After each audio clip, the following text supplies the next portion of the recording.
سورۃ الدہر کا ترجمہ اور مختصر تشریح کور کریں گے۔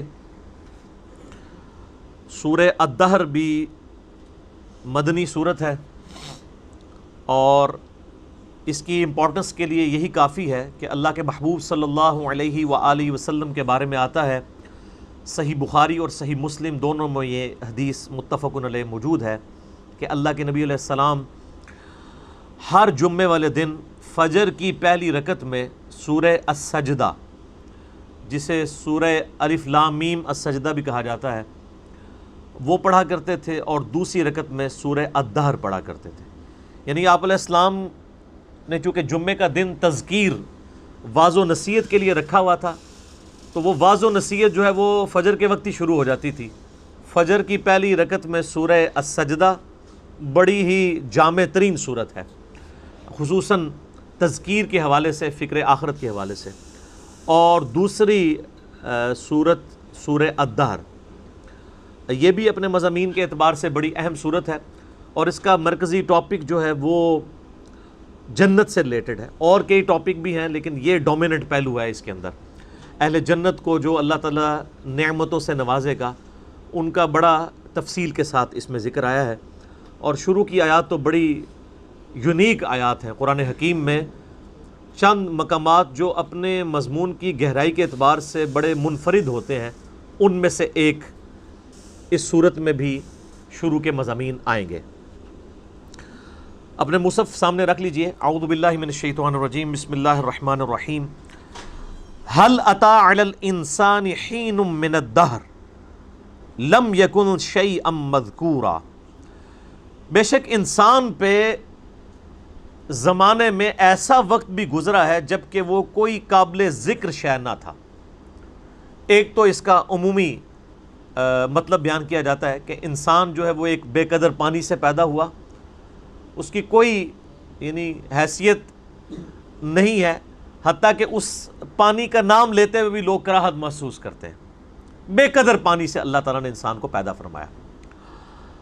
تو ایک وقت انسان پہ ایسا گزرا ہے کہ جب چاہے وہ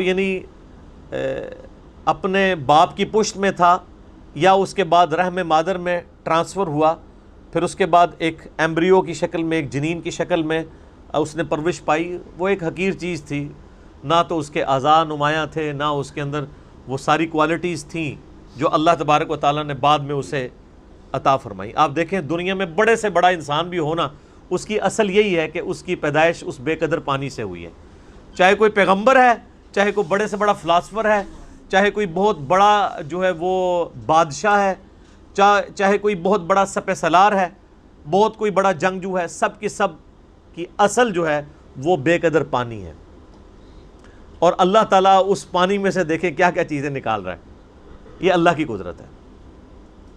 تو زمانے میں ایک وقت انسان پہ ایسا بھی گزرا ہے جب اس کی کوئی قابل ذکر حیثیت نہیں تھی، پھر اس کے بعد اللہ تعالیٰ نے اسے جو ہے وہ آزاد دیے اور ایک مکمل انسان بنا کر جو ہے روئے ارض پہ نکالا۔ اور پھر جب وہ نکلا بھی اس وقت بھی وہ محتاج تھا اپنے ماں باپ کا۔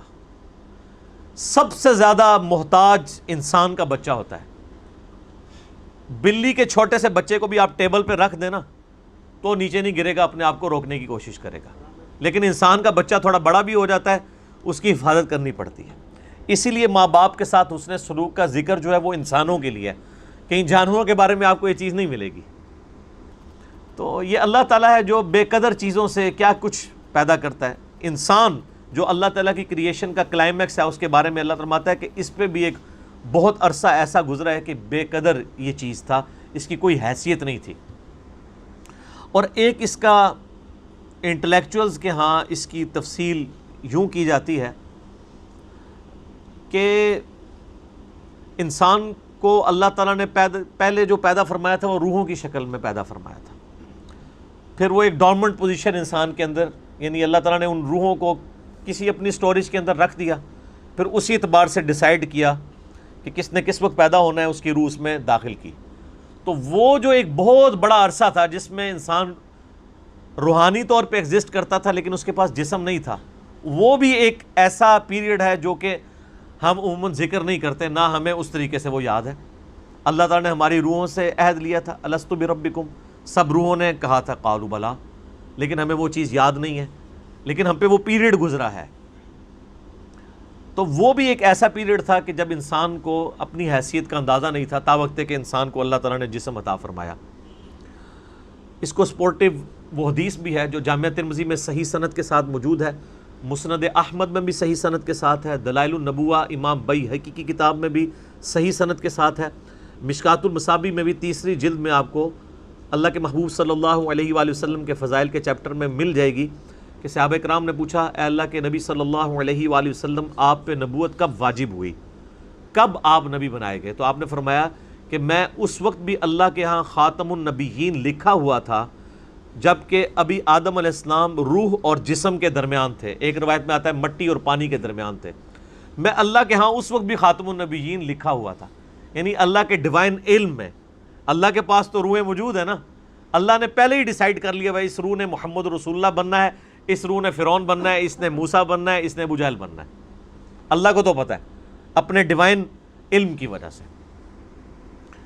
تو وہ ایک جو پیریڈ ہے وہ ہمیں یاد نہیں ہے، اس وقت ہم کوئی قابل ذکر شے نہیں تھے، جب تک کہ دیکھیں جب تک فرعون دنیا میں آیا نہیں ہے اس وقت تک اس کی فرعونیت سے لوگ انٹروڈیوس تو نہیں ہوئے، اللہ کے ہاں تو وہ روح کی شکل میں موجود تھا۔ تو وہ والا بھی ایک پیریڈ ہو سکتا ہے۔ دو معنی ہو گئے، اور ایک تیسرا معنی ہے جو لوگ ایوولوشن کے قائل ہیں، ارتقاء کے۔ ایک ارتقاء وہ ہے جو ڈارونزم والا ہے کہ انسان جو ہے وہ جانوروں کی اولاد ہے یا چمپینزی کی اولاد ہے، یہ تو ٹوٹلی ایک حرام عقیدہ ہے، کفریہ عقیدہ ہے۔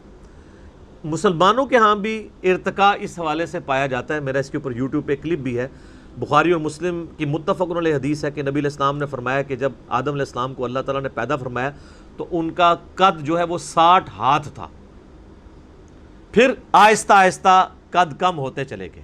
تو اتنی ایوولوشن تو نبی علیہ السلام بھی بیان فرما رہے ہیں کہ تبدیلی انسانوں کے اندر آئی ہے۔ اب جو لوگ قرآن پاک سے اس ایوولوشن کو، جو ڈارون کی ایوولوشن نہیں ہے بلکہ جو کتاب و سنت میں فٹ ان بیٹھتی ہے، جس طرح کہ سورہ آل عمران میں بھی آتا ہے کہ ہم نے حضرت آدم علیہ السلام کو چن لیا، اور اسی طریقے سے سیدنا عمران کے بارے میں آتا ہے ان کی اولاد کو ان کو چن لیا، یعنی نبوت کے لیے۔ تو وہ کہتے ہیں آدم علیہ السلام کو بھی اللہ نے چنا ہے۔ تو چناؤ اسی وقت ہوتا ہے جب ایک سے زیادہ آدم ایگزسٹ کرتے ہوں، ان میں سے کسی ایک کو چن کے اللہ تعالیٰ نے ہمارا جد امجد بنا دیا اور اس کو ایسا سلیکٹ کیا کہ اس سے آگے نسل چلائی۔ تو وہ بھی ان آیات سے، یہ میں آپ کو اسکول آف تھاٹ بتا رہا ہوں، میں یہ نہیں کہہ رہا کہ یہ عقیدہ ہے، جو ایگریڈ اپان عقائد ہیں وہ تو پہلے دو ہی ہیں، لیکن یہ بھی جو لوگ ان معاملات میں قائل ہیں وہ اس سے لیتے ہیں کہ انسان پہ ایک بہت بڑا پیریڈ ایسا بھی گزرا ہے جب تک کہ وہ اللہ تعالیٰ نے آدم علیہ السلام کو اس طریقے سے ایوالو نہیں کیا تھا۔ انسان تو آباد تھے دنیا میں، لیکن انہی میں سے پھر ایک کو چنا خاص طور پہ، حضرت آدم علیہ السلام کو، ان میں اپنی روح پھونکی۔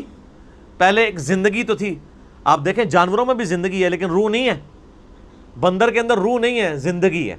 یہ روح جو ہے یہ اللہ تعالیٰ نے انسان کی خصوصیت بنائی ہے، وَنَفَخْتُ فِيهِ مِن رُوحِي، جب میں اس میں اپنی روح پھونک دوں پھر تم سجدے میں گر پڑنا۔ یہ اللہ تعالیٰ کا خاص امر ہے جو انسان کے ساتھ خاص ہے، اللہ کی مخلوق ہے روح۔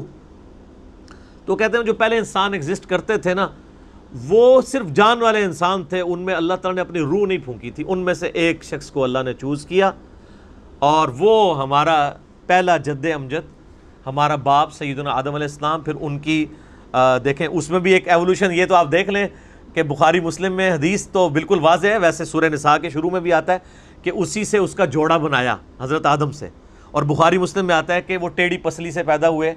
تو یہ بھی دیکھیں ایک انسان میں سے دوسرا انسان نکلا ہے، مرد میں سے اللہ تعالیٰ نے اس کے جوڑے کو پیدا کیا، سیدہ جو ہے حوا سلام اللہ علیہا کو۔ تو جو لوگ اس ایوولوشن کو مانتے ہیں، جو یعنی ڈارون والی نہیں بلکہ اللہ کو آپ جب بھی کسی معاملے میں داخل کر لیں تو وہ پھر چیز کے اوپر آپ کفر کا فتویٰ تو نہیں لگا سکتے۔ اللہ چاہے تو یہ معاملات کر سکتا ہے کہ انسانوں میں سے ایک انسان کو چوز کیا اور اس کو اس کے اندر اپنی روح پھونکی۔ تو وہ کہتے ہیں وہ جو پہلا انسانیت کا ایک پیریڈ تھا، بہت بڑا پیریڈ، جس میں کئی انسان آباد تھے، تو وہ قابل ذکر نہیں تھے. قابل ذکر انسان اس وقت ہوا ہے کہ جب ان میں سے آدم کو چنا, اس میں اپنی روح پھونکی, اور پھر اس سے سارا سلسلہ شروع ہوا, اور فرشتوں کو مجبور کیا اس کے علم کی وجہ سے جو اللہ نے آدم علیہ السلام کو دیا تھا کہ وہ اس کو سجدہ کریں. تو وہ کہتے ہیں وہ جو لانگ پیریڈ آف ٹائم گزرا ہے نا انسانوں پہ, یہ اس کی طرف بھی اشارہ ہو سکتا ہے. اب یہ متشابہات ہو جائیں گے پھر یہ والے معنی, کیونکہ آج ہمیں سائنس یہ بتا رہی ہے کہ لاکھوں سال پرانے ڈھانچے بھی انسانوں کے ملے ہیں, جبکہ ہمیں جو ریلیجس اسکول آف تھاٹ سے, چاہے وہ مسلمانوں میں ہو یا کرسچنز یا یہودیوں کو آپ دیکھیں, تو ہمیں اوورآل جو انسانی تاریخ کا پتہ چلتا ہے نا تورات کی روشنی میں, وہ 10,000 سال سے زیادہ نہیں ہے. ہم حضرت ابراہیم علیہ السلام کا بھی جب ذکر کرتے ہیں تو مسلمانوں کے ہاں یہ رناؤڈ ہے کہ آلموسٹ 5,000 سال پہلے حضرت ابراہیم علیہ السلام اس دنیا میں تشریف لائے تھے.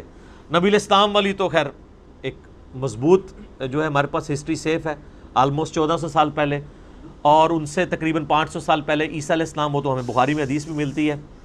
عبداللہ ابن السلام کہتے ہیں کہ نبی علیہ السلام اور عیسیٰ علیہ السلام کے درمیان تقریباً یہ جو فترت کا پیریڈ ہے یہ 600 سال کا ہے. وہ اس وقت تو تقریباً ہی بات ہوتی تھی, وہ 571 بنتا ہے. تو اس سے پہلے حضرت موسیٰ علیہ السلام کے بارے میں ہمیں تورات سے جو قرائن سے پتہ چلتا ہے کہ وہ تقریباً 1400 سال قبل از مسیح حضرت موسیٰ علیہ السلام کا دور بنتا ہے. تو اس طرح نون جو ہمارے پاس تاریخ ہے اس میں تو 10,000 سال سے پرانی تاریخ نہیں ملتی. اور یہ اکثر لوگ اعتراض بھی اس حوالے سے کر رہے ہوتے ہیں ریلیجن کے اوپر کہ بھی ریلیجن تو بتاتا ہے کہ جی انسان کی اس روئے ارض پہ جو زندگی ہے وہ 10,000 سال سے زیادہ پرانی نہیں ہے, جبکہ آج ہمیں جو ہے وہ کاربن ڈیٹنگ کے ذریعے ہم پرانے ڈھانچوں کی ڈیٹس بھی نکال سکتے ہیں کہ یہ کتنی پرانی تھی. تو وہ تو لاکھوں سال پرانے انسانی ڈھانچے بھی اس روئے ارض میں فاسلز کی فارم میں ملے ہیں. تو پھر وہ کون سے انسان تھے؟